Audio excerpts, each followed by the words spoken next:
आज हम पढ़ेंगे क्रांतियों का युग 1830 टू 1848 एज ऑफ रेवोल्यूशन। अब 1830 से लेकर 1848 के पीरियड को हम एज ऑफ रेवोल्यूशन यानी क्रांतियों का युग क्यों कहते हैं? क्योंकि इस दौरान बहुत सी क्रांति हुई।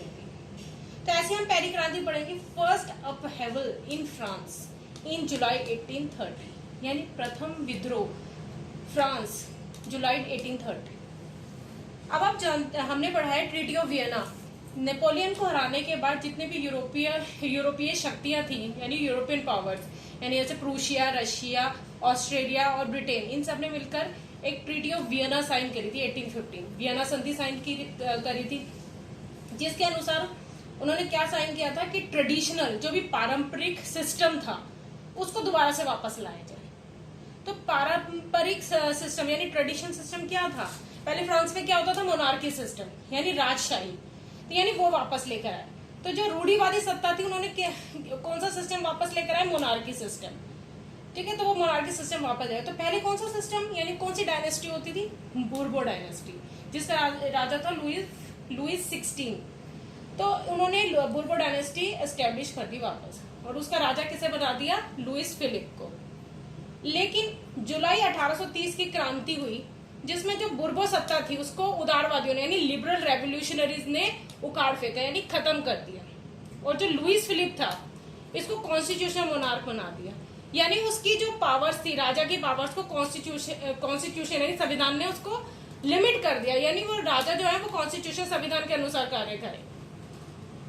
अब जो ड्यूक मैटरनिक था जिसने वियना की संधि को होस्ट किया था, उसने एक बात कही कि when France sneezes, the rest of the Europe catches cold, यानी जब फ्रांस को छींक आती है तो पूरे यूरोप को जुकाम हो जाता है। तो उसका कहने का क्या मतलब था कि सब कुछ फ्रांस से ही शुरू होता था, यानी पहले कोई भी क्रांति शुरू हुई फ्रांस से शुरू हुई। तो जब भी फ्रांस में फ्रांस को अगर छींक आती है ना तो पूरे यूरोप को जुकाम हो जाता है, ये सब चीज की शुरुआत फ्रांस से ही होती है। तो दूसरा हम पढ़ेंगे बेल्जियम के बारे में। बेल्जियम जो है उसकी जो टेरिटरीज है जो वो फ्रांस के साथ ही, मतलब फ्रांस के पड़ोसी आसपास का ही ये इसकी टेरिटरीज जो है ना फ्रांस के साथ ही लगती है। तो जो फ्रांस है, जो अगर फ्रांस में कोई क्रांति होगी तो उसका असर बेल्जियम तक तो आएगा ही। तो जो फ्रांस में क्रांति हुई उसका असर बेल्जियम पर भी हुआ, उसका इम्पैक्ट पड़ा। तो जो फ्रांस जो था ना वो यूनाइटेड किंगडम ऑफ नीदरलैंड का हिस्सा था, और वो भी अपनी जो इंडिपेंडेंस यानी अपने आप को इससे यूनाइटेड किंगडम ऑफ नीदरलैंड से अलग होने के लिए आवाज उठा रहा था। उसकी मांग थी कि उसको भी एक इंडिपेंडेंस मिले, अलग हो जाए वो भी UK United Kingdom of Netherland से। तो जो जुलाई 1830 का जो रेवोल्यूशन हुआ था इससे मोटिवेट हो गए। तो इससे मोटिवेट हो गए जो ब्रुसेल्स था जो बेल्जियम की कैपिटल है, ठीक है, उसमें भी अपराइजिंग हुई, उसमें भी क्रांति हुई। तो जो बेल्जियम था उसको वो भी क्या हो गया, hence Belgium broke away from UK of Netherland, यानी जो जुलाई क्रांति से प्रेरित होकर जो ब्रुसेल्स में भी विद्रोह भड़का और बेल्जियम जो हो गया वो यूके ऑफ नीदरलैंड से अलग हो गया। अब हम पढ़ेंगे ग्रीस के बारे में। अब जो फ्रांस की क्रांति है उससे प्रेरित होकर देखो बेल्जियम जो था उसने अपने आप को अपनी इंडिपेंडेंस पा ली। ऐसे इस प्रकार ग्रीस जो यूनान था उसने अपनी इंडिपेंडेंस कैसे पाई? तो जो यूनान था, जो ग्रीस था, वो जो था ना ओटोमन एम्पायर का हिस्सा था, जो आज की डेट में प्रेजेंट डे टर्की है। तो it was the part of Ottoman Empire since 15th century. अब जो यूनान है उसकी पोजीशन कैसी है कि वो यूरोप और वेस्टर्न एशिया के बॉर्डर पे पड़ता है। तो यहाँ पर दो रिलीजन्स अफेक्ट करते हैं ग्रीस यूनान में, यानी यहाँ पर क्रिश्चियनिटी और मुस्लिम साम्राज्य है। ये जो ग्रीस राज्य है यहाँ पे दोनों जो धर्म है ना उन दोनों का इन्फ्लुएंस रहता है। तो जो ग्रीस था पुराने समय से मुस्लिम साम्राज्य यानी इस्लामिक रूल के अंदर था, बट जो ग्रीस था वो तो symbol of Christianity. Greece was the symbol of Christianity. जो वहां के पोएट्स यानी कवि थे, आर्टिस्ट थे, वो ग्रीस को क्या मानते थे? क्रेडल ऑफ यूरोपियन सिविलाइजेशन, यानी यूरोपीय सभ्यता का पालना। तो जो यूरोपीय सिविलाइजेशंस थी, जो वहां की सभ्यताएं थी वो यूरोप की, वो चाहती थी कि जो यूनान है वो ऑटोमन एम्पायर से अलग हो जाए, उसको इंडिपेंडेंस मिल जाए। इसके लिए बहुत सारी लड़ाई लड़ी गई। बहुत सारी नेगोशिएशंस हुई, बातचीत हुई, तो लास्ट में एक संधि साइन हुई ऑटोमन एम्पायर के साथ, द ट्रीटी ऑफ कॉन्स्टेंटिनोपल 1832। इस संधि के बाद से जो ग्रीस थी उसको अपना इंडिपेंडेंस का दर्जा मिल गया। ठीक है, तो यूनान को एक स्वतंत्र राष्ट्र की मान्यता मिल गई। तो देखो फ्रांस की जो क्रांति थी उसने बहुत सारे देशों को अपनी इंडिपेंडेंस लेने के लिए मोटिवेट किया, प्रेरित किया।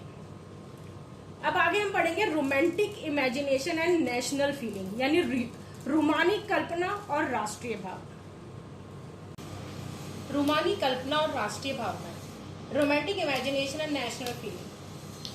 अब हम इसमें पढ़ेंगे कि राष्ट्रवाद का विकास केवल युद्ध और क्षेत्रीय विस्तार से नहीं हुआ, यानी Wars and territorial expansion not only bring nationalism, यानी हम लड़ाई लड़े जा रहे हैं और टेरिटरीज को, दूसरे राज्य की सीमाओं को अपने अंदर लेते जा रहे हैं, तो उससे क्या लोगों के अंदर नेशनलिज्म की फीलिंग आ जाएगी। यानी कि एक राजा है वो लड़ाइयाँ लड़ता जा रहा है, टेरिटरीज को जीतता जा रहा है, जीतता चला जा रहा है और उसने एक बहुत बड़ा एम्पायर बना लिया, लेकिन वहां के लोग जब तक एक सेंटिमेंट्स और एक संस्कृति को फॉलो नहीं करेंगे, यानी एक कल्चर को फॉलो नहीं करेंगे, तब जब तक अपने आप को एक सेंस ऑफ कलेक्टिव आइडेंटिटी की तरह नहीं देखेंगे तो वो देश नहीं कहलाएगा। ठीक है, तो राष्ट्रवाद का विकास केवल युद्ध और क्षेत्रीय विस्तार से नहीं होता। ठीक है, तो राष्ट्र विचार के निर्माण में संस्कृति यानी कल्चर ने एक अहम भूमिका निभाई। अब कैसे निभाई है, हाउ? तो कल्चर में हमारा क्या क्या आ जाता है, लाइक आर्ट यानी कला के जरिए, यानी पेंटिंग्स के थ्रू, स्कल्पचर्स के थ्रू, मूर्तियों के थ्रू, हमारी लिटरेचर यानी कि बुक्स के थ्रू, पोएट्री यानी कविताएं, यानी कविताओं के जरिए भी हम अपनी संस्कृति लोगों तक पहुंचा सकते हैं। ठीक है, तीसरा स्टोरीज यानी कहानियों के जरिए, म्यूजिक यानी संगीत में आ गया folk songs and folk dance, यानी जो हमारा लोकगीत और लोक डांस, जो लोक नृत्य होता है। ठीक है, तो इसके जरिए हम जो संस्कृति है उसने लोगों के अंदर राष्ट्रवाद की भावना को बढ़ाया है। तो हम बात करें तो रोमांटिक इमेजिनेशन की, यानी रोमांटिसिज्म है क्या? रोमांटिसिज्म जो है कल्चरल मूवमेंट है, यानी सांस्कृतिक आंदोलन। We sought to bring a particular form of nationalist sentiment, यानी एक सांस्कृतिक आंदोलन है जो राष्ट्रीय भावना का विकास करना चाहता है, यानी लोगों के अंदर नेशनलिज्म की फीलिंग को डेवलप करना चाहता है थ्रू कल्चर।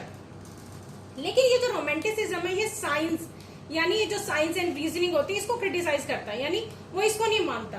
वो मानता है कि जो साइंस एंड टेक्नोलॉजी होती है, जो हमारा इमोशनल फ्रंट होता है, ठीक है, इसको ये नेग्लेक्ट करता है, इमोशनल फ्रंट को। क्योंकि हम नेशनलिज्म की जो फीलिंग है लोगों के अंदर, जो राष्ट्रवाद की भावना है, हम उसको इमोशंस के जरिए ही नेशनलिज्म की फीलिंग को डेवलप कर सकते हैं। तो ये साइंस एंड रीजनिंग को ये क्रिटिसाइज करता है, ये विज्ञान तर्क वितर्क का खंडन करता है। इसके लिए हम एक एग्जांपल लेंगे पोलैंड का। पोलैंड जो था, Poland was not an independent territory, यानी पोलैंड जो था ना ये स्वतंत्र भूभाग नहीं था। ये किसके अंदर बटा हुआ था? इसका कुछ हिस्सा रशिया के अंदर था, कुछ हिस्सा प्रूशिया के अंदर था, कुछ ऑस्ट्रिया के अंदर था। लेकिन अलग अलग बटा होने के बावजूद भी लोगों के अंदर क्या हुआ? लोगों के अंदर एक राष्ट्र भावना थी, अभी भी जीवित थी पोलैंड के लोगों के अंदर। ठीक है, एक नेशनल फीलिंग डेवलप थी। वो कैसे नेशनल फीलिंग उन लोगों के अंदर अभी तक डेवलप थी? संगीत के जरिए, यानी म्यूजिक के जरिए, लैंग्वेज के जरिए। ठीक है, इसके जरिए उन्होंने अभी तक जो उनकी पोलैंड के लोगों के अंदर राष्ट्र की भावना ना अभी भी मतलब थी। ठीक है, तो जो रूसी कब्जे वाला जो पोलैंड था, तो रूस ने क्या कर रखा था, उस पर पॉलिश भाषा को जबरदस्ती स्कूलों से हटा दिया, यानी बलपूर्वक हटा दिया पॉलिश लैंग्वेज को स्कूलों से। ठीक है, तो रूसी लोगों ने और उनके ऊपर रूसी भाषा जबरदस्ती ला दी कि अब उनको अपनी भाषा का प्रयोग नहीं करना, रूसी भाषा का करना है। लेकिन उन्होंने अपनी भाषा मतलब पॉलिश लैंग्वेज, यानी पॉलिश लैंग्वेज को अपनी जो विरोध का हथियार बनाया, यानी उन्होंने अपनी जो भाषा थी उसको जो विरोध का एक हथियार बनाया। तो पॉलिश भाषा रूसी प्रभुत्व के विरुद्ध संघर्ष के प्रतीक के रूप में देखी जाने लगी, यानी they use the Polish language as a symbol of Russian as a symbol of the struggle against Russian dominance. ठीक है, अब हम पढ़ेंगे hunger, hardship and popular revolt.